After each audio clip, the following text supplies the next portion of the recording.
mbokk yi ñu ngi leen ñu ndokkee lu baax topp ngeen ñu topp seen YouTube bi GMS Tech TV ñu ngi leen ñaanal ngeen wéy di abonné di aimé vidéo yi di ko partagé ak ñeneen ndax njariñ li gën a mën a yaatu. mbokk yi tey nag kii di Cheikh Bara Ndiaye nga xam ne chroniqueur la fële ca Walf TV nga xam ne ku mën a jàngat ay mbir la ku mën a def la ay taxaw seetlu ay révélation yu am solo yu mu faral di def fii ci biir réewum Sénégal waaye lépp mu koy defee fële ci plateau li nga xam ne si mooy Walf TV. Cheikh Bara Ndiaye digganteem ak Maimouna Ndour Faye déggoon ngeen coow li doxoon seen diggante ak fan yële ci ginnaaw kii di Cheikh Bara Ndiaye wax ne Maimouna Ndour Faye dafa am jafe-jafe ak yoon te da koy nëbbu wax ne tribunal bi nga xam ne si mooy tribunal du commerce bu Dakar saa yu génnee li nga xamante ne si ni mooy verdigam da ngeen xam ne li ma wax dëgg la.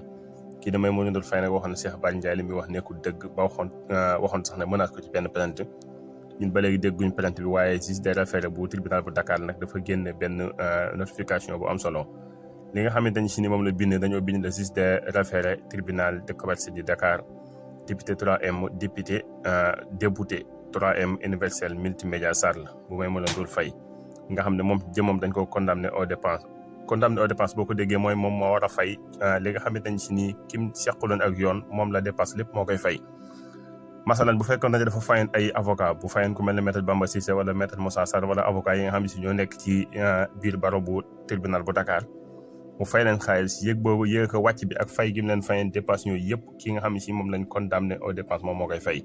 kon nag Cheikh Bara Ndiaye ama ci na ndam ci kàddu yi waxoon ne Maimouna Ndour Faye ci boppam tribunal bu Dakar da ko condamné li nga xamante ni si nii mooy teleem bii nga xam ne moo tudd 3M universel multimédia Sarl nga xam ne moom moo ko jiite wala ñu wax ne boog moom moo ko moom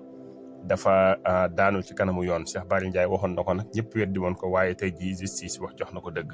mu nekk lu am solo. ki nga xam ne si mooy Cheikh Bara Ndiaye nag li muy juum lu bëri parce que li ko waral mooy day gëstukat la lépp loo dégg mu di ko wax lu jëm ci wàllu yoon waxtaan nag ay juriste bañ wax ko lu leer mu teg ko ci taabal bi moo tax mu doog caa wax. moo tax en général pour nga vaat ko ci yu mel ni day jafe parce que du càgg ne day ñëw toog rek sol kaalaam sol daraam toog di wax ci foog ne kii ab donga daara la bu xamul lu muy wax waaye day fekk ne da ci def ay gëstu yu dëgër yoo xam ne si fu nga ko teg kenn du ko mën a weddi mu nekk lu am solo mbokk yi ñu ngi leen jox dig daje beneen ci beneen information ak ci beneen jàngat jaa ngeen jëf.